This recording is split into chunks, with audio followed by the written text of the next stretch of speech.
The Indian tribes living in the Ohio Valley at the time the Europeans arrived lived in small, scattered farming villages and were not building such monuments.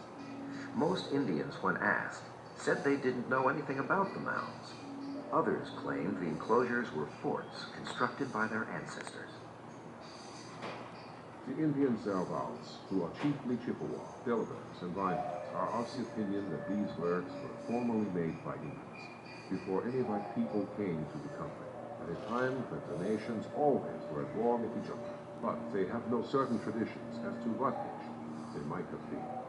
Abraham Steiner, 1789. Most of the early students of the mounds agreed that the enclosures were forts, but couldn't accept the idea that the so-called savage Indians had built them. Instead, they argued the earthworks had been built by a lost race. They gave to these unknown people the rather unimaginative name of mound builders. Some said the mound builders were Egyptians.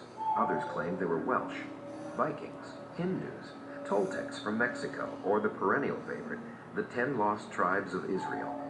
But whoever they were, there was no mystery in what had happened to them, at least not for 19th century armchair antiquarians.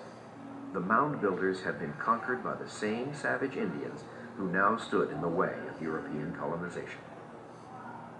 One of the most dramatic versions of the mound builder myth may be found in William Cullen Bryant's 1836 poem, The Prairies. Bryant's poem describes a fantastic mound builder civilization and goes on to paint a gory picture of its destruction by warlike and fierce roaming hunter tribes.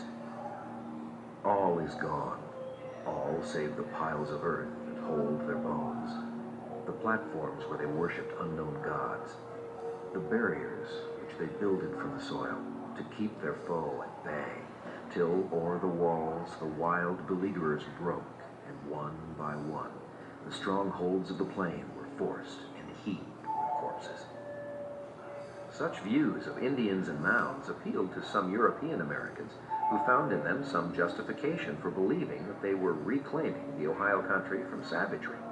But if the mound builders weren't Indians, who were they? In 1881, the United States Congress allocated $5,000 toward research into the mounds of eastern North America, and John Wesley Powell, director of the Smithsonian Institution's Bureau of Ethnology, focused the effort on settling the question once and for all: who were the mound builders?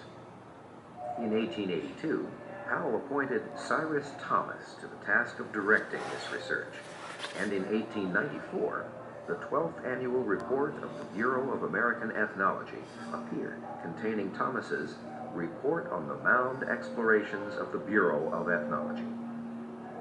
In this report, which is widely regarded as marking the birth of modern American archaeology, Thomas concluded that the mound builders were not some lost race, but were instead the ancestors of the Indians who lived in the eastern woodlands of North America.